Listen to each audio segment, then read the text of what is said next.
Šodienas mūsu ētikas tēma ir, kā iegūt draugus, kā iedraudzēties un kā pašam kļūt par labu draugu.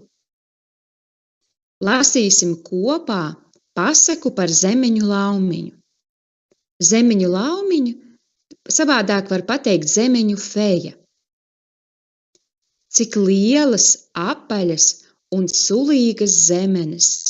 Tas tāpēc, ka zemeņu laumiņa par ogām ļoti rūpējās. Laumiņa nepūlējās sava labuma pēc. Nepūlējās, tas nozīmē necentās. Viņa darīja to nevis sava prieka pēc, bet viņai bija kāds nodoms. Un kā tu saproti vārdus? Nepūlējās sava labuma pēc. Attēlā ir gliemezis, un pasakā tas tūlīt parādīsies un runās ar laumiņu. Zemeņu laumiņa gatavojās visas ogas atdot projām. Pasaki, kāpēc esi tik devīga? Tev pašai ne odzes nepaliks, sacīja gliemezis. Laumiņa atteica. Ja katram iedošu dažas zemenes, visiem iepatikšos.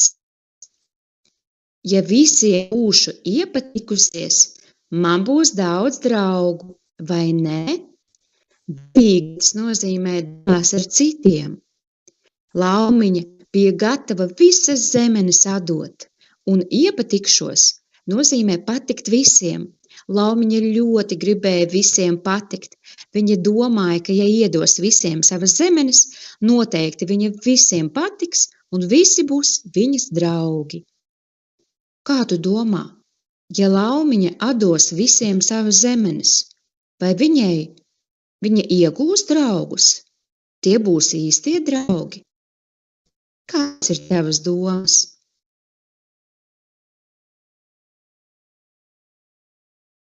Lasīsim tālāk. Zemenes patiešām bija gardas. Tas nozīmē ļoti garšīgas. Visām laumiņām, kuras dabūja ogas, tās ļoti gāja pie sirds. Tas nozīmē, ka ļoti garšoja. Kad zemenes bija apēstas, laumiņas sirsnīgi pateicās, pagrieza muguru un turpināja savus darbiņus. Neviena vairs neskatījās uz zemeņu laumiņu, kura noskumusi, tas nozīmē bēdīga, devās mājup. Ko tu ieteiktu laumiņai darīt? Zemenes viņai vairs nav, bet arī sanāka draugu. Nepalika vairāk, vai ne? Steidzās palīgā gliemezis. Es tev kaut ko pateikšu. Gliemezis saudzīgi, tas ir uzmanīgi, pateica. Vai tu domā, ka visi tūlīt apkams un gribēs draudzēties? Draudzība ir pavisam kas cits. Apkams tas nozīmē samīļos. Gliemezis turpināja. Draudzību vajag nopelnīt. To nav iespējams iegūt, dalot visiem zemenes. Ja tu būsi patiesa, tas nozīmē īsta, un centīsies palīdzēt visiem, kuriem vajadzīga palīdzība, labi draugi radīsies gluži neviļus, negaidīti. Draudzību nav iespējams nopirkt. Tās labā ir jāpapūlas. Un kas tev ir svarīgs draudzībā? Padomāsim kopā.